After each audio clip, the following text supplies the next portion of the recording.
નમસ્કાર દર્શક મિત્રો, તો લોકસત્તા શોમાં આપનું સ્વાગત છે। બાંગ્લાદેશમાં શેખ હસીનાની સરકાર દરમિયાન કમંડમાં ફરતા આવામી લીગના નેતાઓના દાડા પૂરા થઈ રહ્યા છે।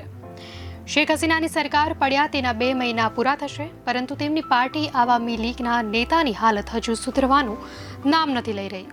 વિરોધ પ્રદર્શન દરમિયાન લીગના ઘણા નેતાઓને પોતાનો જીવ ગુમાવવો પડ્યો હતો। શેખ હસીના હાલ ભારતમાં છે અને બાંગ્લાદેશની યુનુસ સરકાર તેને પરત લાવવા પ્રયાસ કરી રહી છે। હસીનાનો રાજકીય પાસપોર્ટ રદ કરી દેવાયો છે। હસીના સામે બાંગ્લાદેશમાં 100થી પણ વધારે કેસ ચાલી રહ્યા છે, જેમાં નરસંહાર, હત્યા અને અપહરણ સહિતના ગંભીર ગુનાઓનો પણ સમાવેશ થાય છે। બાંગ્લાદેશ સરકારે એલાન કર્યું છે કે હસીનાની સામે કેસની સુનાવણીનું લાઈવ પ્રસારણ કરાશે।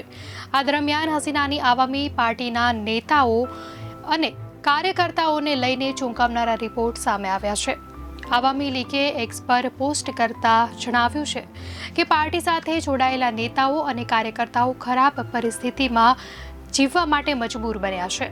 બાંગ્લાદેશમાં વિરોધ પ્રદર્શન હવે બંધ થયો છે, તેમ છતાં આવામી લીગના નેતાઓ કાર્યકર્તાઓમાં ડરનો માહોલ જોવા મળી રહ્યો છે। યુનુસ સરકારે કહ્યું છે કે હવે દેશમાં શાંતિ છે। યુનુસ સરકારના તમામ દાવાઓ છતાં દેશમાં ભયનો માહોલ છે।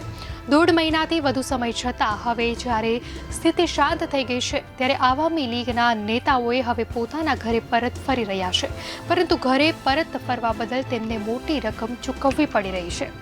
એવો આરોપ છે કે જે લોકો પૈસા નથી આપતા તેમને તેમના વિસ્તારમાં ઘૂસવા નથી દેવાતા।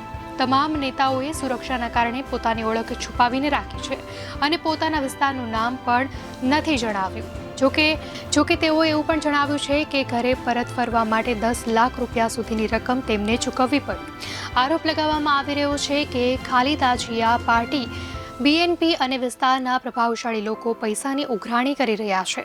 જોકે બીએનપી નેતાઓએ આ આરોપને ફગાવી દીધા છે।